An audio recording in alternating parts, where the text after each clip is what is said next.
Les gynophores ne veulent pas le comprendre, mais aucun homme n'honore une femme volage, qui plus est, s'entête à le demeurer.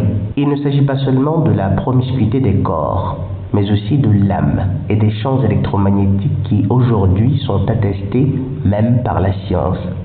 Sachez que même le simple fait qu'elle consente à honorer l'invitation d'un homme qui n'est pas un parent à elle est une trahison. Mettez-vous à l'abri le plus tôt possible. Ces êtres n'ont pas à cœur vos intérêts, ni moins celui de l'Éternel, par le choix qu'elles peuvent faire d'honorer ses desseins. Tout ce qui compte à leurs yeux, c'est de recevoir l'attention d'autant d'hommes que faire se peut, parce qu'elles ne veulent pas se limiter à l'attention d'un seul homme, quoique ce soit bénéfique pour leur salut. À leurs yeux, c'est ennuyeux, c'est exigeant, ça demande de s'investir et de prendre des responsabilités en faveur de l'autre. Or, nous savons que la seule personne qui existe dans leur esprit, c'est moi et encore moi. Souffrez, mes chers amis, embrassez votre peine, grandissez, construisez-vous, édifiez-vous et n'ayez aucune pitié pour ces monstres qui ont l'apparence d'anges. Embrassez votre souffrance dans la certitude que vous aurez gain de cause. Ces gynophores récolteront les fruits de leurs méfaits dans ce monde, mais mieux encore dans l'autre. Elles prieront autant qu'elles voudront. Elles se feront même exorciser, mais rien n'y fera. Le docteur Rando a les clés du royaume, et croyez-moi lorsque je vous dis que ces gynophores n'y mettront pas les pieds, du moins pas à la fin de ce cycle-ci. Il leur faudra de nombreuses autres incarnations de souffrance dans les prochains cycles pour laver le mal fait par choix délibéré, et d'autant plus grave qu'à côté, il y avait presque toujours un messager du Très-Haut qui leur rappelait le mal des voies qu'elles empruntaient. Mais hélas, Ève préféra jadis le cadeau empoisonné du serpent aux exhortations tendres et bienveillantes de l'Éternel. Qui croyez-vous que ces filles préféreront écouter aujourd'hui, vous ou le serpent? Pour vous aider à répondre à cette question assez simple, je vais vous rappeler deux faits évidents. D'un côté, nos voix d'Androphore sont bien plus frêles comparées à celles de l'Éternel. De l'autre, depuis Ève, vu le temps qui s'est écoulé, l'emprise que le serpent a sur les gynophores est de loin supérieure à ce que vous pouvez imaginer.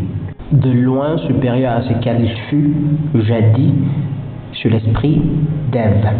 Tenez toujours à l'esprit que la génération actuelle d'humains est d'une grande cruauté et méchanceté, et les gynophores sont les pires, car elles peuvent très bien voir le mal qu'elles font, mais elles le font quand même.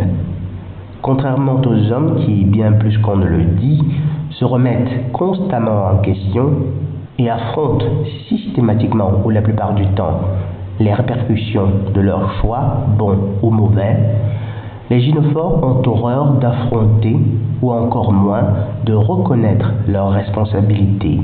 Elles savent très bien qu'en se laissant guider par les androphores, nos sociétés contemporaines guériraient presque du jour au lendemain des nombreux maux qui les affligent.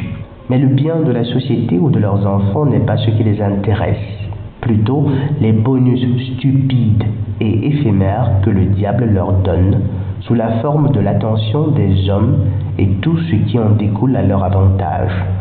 Aucune d'elles aujourd'hui n'a en projet de se dévouer à un homme afin de construire avec lui ce petit paradis où ils instruiraient ensemble de nouvelles âmes, ainsi que le voulait l'Éternel.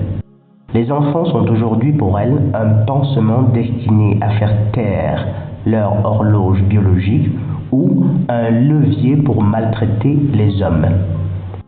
Pendant que vous concevez des projets de vie pour vous deux, votre conjointe, elle, en conçoit un autre dans lequel vous ne figurez point, ou tout au plus, dans lequel vous n'êtes à la limite qu'un accessoire utile pour sa capacité à gagner du fric. Voilà, ce sera tout pour aujourd'hui. Je vous remercie pour le temps que vous avez pris pour écouter ce podcast. Je pourrais encore m'absenter pendant un bout de temps parce que malheureusement, il faut bien gagner son pain quotidien. Et ce n'est pas demain que ça se fera ici sur YouTube. En attendant, si vous avez trouvé quelque utilité à cette vidéo, likez et abonnez-vous pour me donner un coup de main. Et rappelez-vous toujours, soit nous souffrons pour nous perfectionner, soit nous souffrons de nos imperfections. Le docteur André Dotto depuis la cour du palais communal de Conseillonne. Sawabona et la paix de Ya.